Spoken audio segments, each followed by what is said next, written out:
So yo, what is up, Kingdom Hearts fans? Welcome to another Kingdom Hearts theory video. Of course, I've been taking a while to actually put out a new theory video.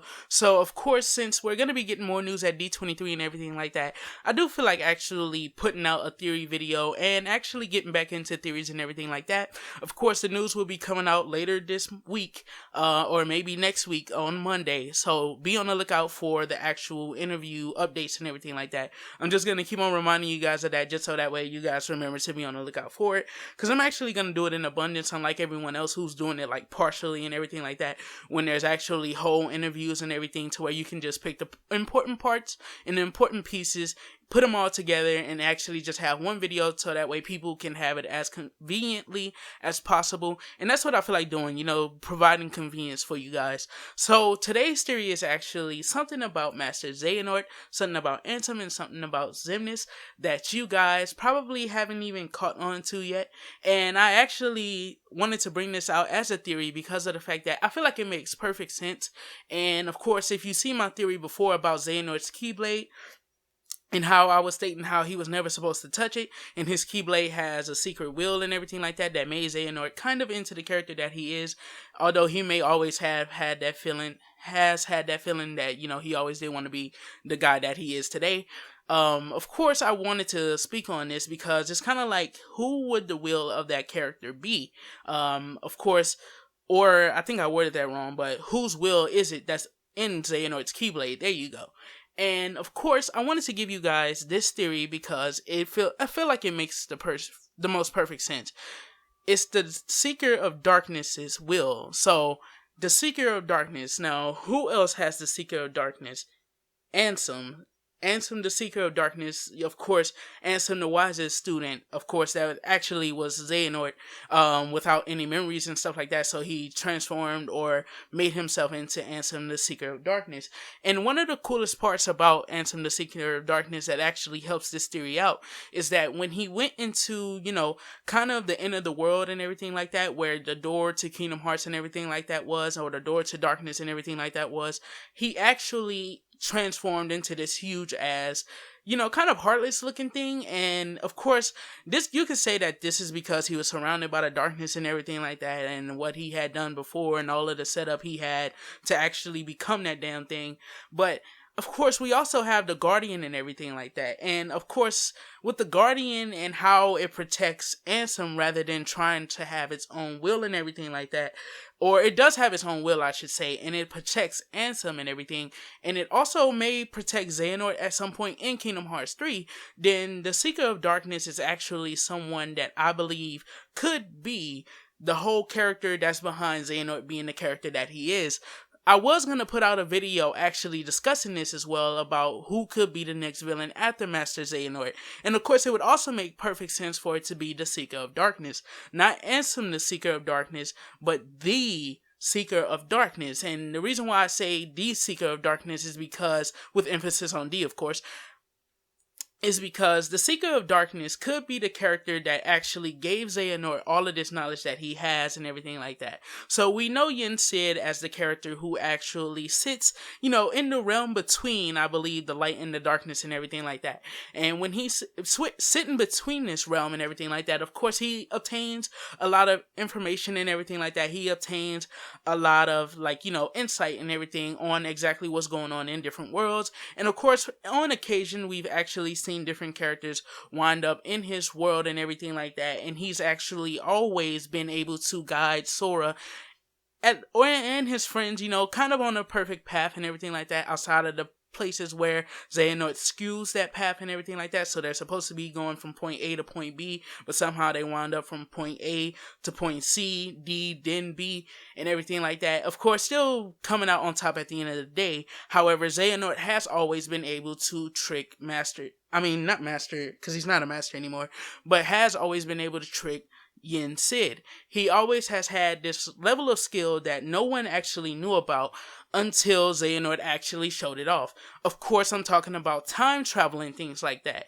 And of course, with time travel and stuff actually being applied to the story and everything like that, which I think this is where time travel is actually coming in. Of course, we can actually have someone like the Seeker of Darkness, who is a part of Xehanort now and a part of his heart, actually making it possible for Xehanort to go back and share his heart with the whole foretellers. And that'll be the situation to where a lot of people are bringing up now that the foretellers are actually, pieces of the 13 Seekers of Darkness. And it would actually make a lot of sense in this way because of the fact that the Seeker of Darkness could just be an embodiment of darkness that has moved its way into Xehanort and became a part of his heart and everything like that, probably completing his heart and everything like that. And it's kind of like, it brings itself over into Xehanort through the Keyblade that he actually possesses and actually take that will, and of course, with his will being present in the present time and being present in the times of the foretellers, then Xehanort could possibly be able to go back. And it's a great way of explaining how he was able to go back to be able to give his will to the foretellers and everything like that, or give a piece of his heart to the foretellers. So that's basically, kind of a lot of insight and everything like that I wanted to spill onto the table for you guys. But another thing that I also wanted to bring up as well for the Seeker of Darkness and everything like that, like the Seeker of Darkness, I gotta keep on putting emphasis on D, but, of course, we actually have young Xehanort, and we actually got to see him before he actually became the character that he was in Dream Drop Distance, if I'm not mistaken, or right after Dream Drop Distance. And we saw that young Xehanort, and in that time frame, actually had, kind of a sense of remorse and everything like that. Now, Xehanort is very egotistical, meaning that he believes that what he's doing is the right thing to do. He kind of suffers from God complex, if you know what that is, to where it's kind of like, what he does is right, and it doesn't matter because what you say or how you go about it. Even if you are going about it the right way, his way is the right way. So basically, it's kind of like, because if you remember, and I just want to give you guys a little bit of insight on what I mean, so that way you guys don't understand that I'm not trying to offend religion, because I'm a religious person myself. I do believe in God and Jesus Christ and everything like that. So I'm not trying to be, offensive to anyone's religion. But remember when Xehanort was actually talking about how, he actually got the Keyblade, and then he realized that his, will or his way of doing it and everything like that was kind of, fucked up. And then he was like, but you know what though? It may be fucked up, but we're going to go ahead and go with the 7 Guardians to the 13 Seekers and everything like that. Which is another cool point that I wanted to come up with as well, leading us into the point that I was actually going to make. The 13 Seekers of Darkness. Now, the Seeker of Darkness, or the Seeker of Darkness, it all fits in, if you see what I'm trying to say. The Seekers of Darkness and the 13 Guardians. So, of course, the 13 Guardians and everything like that, and the past and everything, with the whole foretellers, and if the Seeker was actually there then of course the Seeker would have existed in the past, and he could have been one of the reasons why a lot of the stuff that happened with the Keyblade War actually happened. Because you gotta realize how the story goes. The story goes that light was, seen to be something that comes from, I think it says, the heavens and everything like that. And one day, a group of people actually was like greedy. They became greedy as fuck. They became thirsty as hell. They wanted the light, and they wanted to take it for themselves and actually cultivate it and keep it for themselves. So it started the Keyblade War, to where the defenders of the light, the Guardians, actually went up against the Seekers of Darkness in that time frame, which it doesn't really say the Seekers of Darkness. However, it does hint at there being Guardians in that time frame. So of course, if there's Guardians, there's also going to be the Seekers and everything like that. And this is where the Keyblade was forged.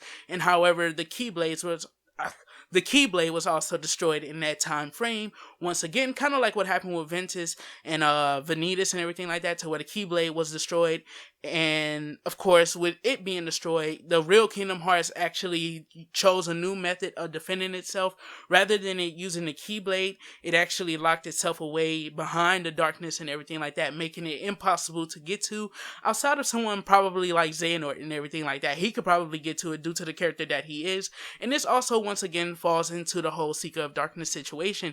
So the Seeker of Darkness could actually be the darkness of Kingdom Hearts, actually trying to make its way into Kingdom Hearts to be able to attack Kingdom Hearts and everything like that.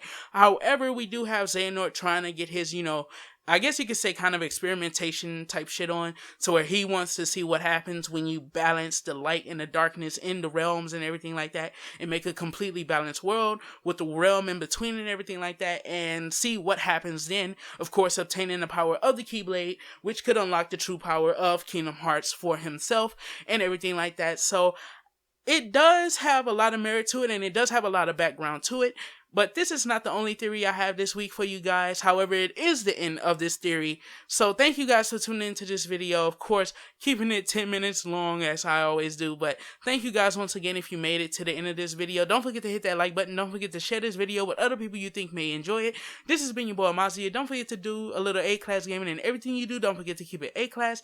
And I'll see you guys in the next one. Peace out, Kingdom Hearts fans. What's this? The organization will pursue you. Like a pack of hunting dogs, they will sneak up on you if they sense your presence. However, this cloak that is worn by nobodies will render their eyes and their noses useless. The ears, not so. They wear this to give themselves protection from being devoured by darkness.